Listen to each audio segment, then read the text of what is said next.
കോട്ടയം തെള്ളകത്ത് നടക്കുന്ന ചൈതന്യ കാർഷിക മേള ശ്രദ്ധേയമാവുകയാണ്. കാർഷിക മേഖലയെ അടുത്തറിയാൻ പുതുതലമുറയ്ക്ക് അടക്കം അവസരമൊരുക്കുന്നതാണ് ഈ മേള. കോട്ടയം സോഷ്യൽ സർവീസ് സൊസൈറ്റിയുടെ നേതൃത്വത്തിൽ സംസ്ഥാന കൃഷി വകുപ്പിന്റെ പങ്കാളിത്തത്തോടെയാണ് ഇത്തവണയും കാർഷിക മേള നടക്കുന്നത്.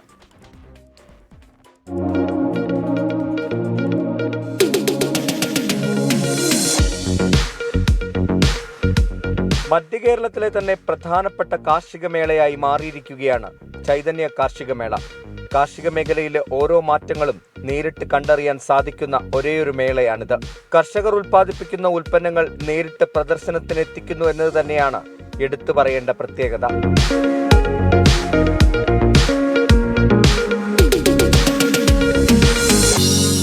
കോട്ടയം രൂപതയുടെ സാമൂഹ്യ സേവന വിഭാഗമായ സോഷ്യൽ സർവീസ് സൊസൈറ്റിയുടെ നേതൃത്വത്തിലാണ് ഇത്തവണയും കാർഷികമേള സംഘടിപ്പിച്ചിരിക്കുന്നത്.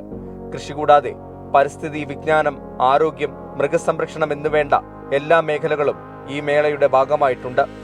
തെള്ളകത്തെ ചൈതന്യ സെന്ററിൽ ഒരു വിപുലമായ സ്റ്റാച്യു പാർക്കും പെറ്റ് ഷോയും ഉൾപ്പെടെ നിരവധി വ്യത്യസ്തമായ കാഴ്ചകൾ ഒരുക്കിയിട്ടുണ്ട്. കൂടാതെ കർഷകർക്കായുള്ള വ്യത്യസ്ത മത്സരങ്ങളും നടക്കുന്നുണ്ട്.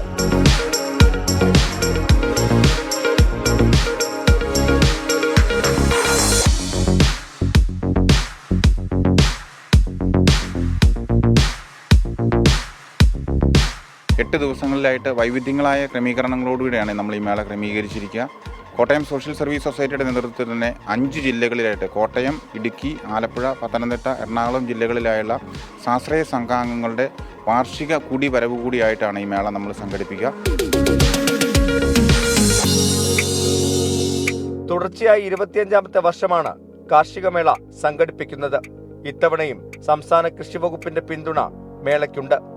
24 കോട്ടയം.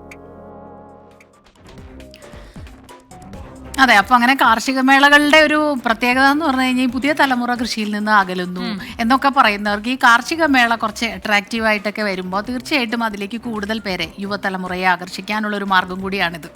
അപ്പോൾ അങ്ങനെ തന്നെ ഉണ്ടാകട്ടെ. കാരണം നമുക്ക് എന്തൊക്കെ പറഞ്ഞാലും കൃഷിയുടെ അത്രയും മനോഹരമായൊരു കാര്യം വേറെയില്ല. മറ്റുള്ളവർക്കായിട്ട് ഭക്ഷണം അന്നം നമ്മൾ ഉണ്ടാക്കുകയാണ്, അല്ലേ? അന്നം ഊട്ടുകയാണ്.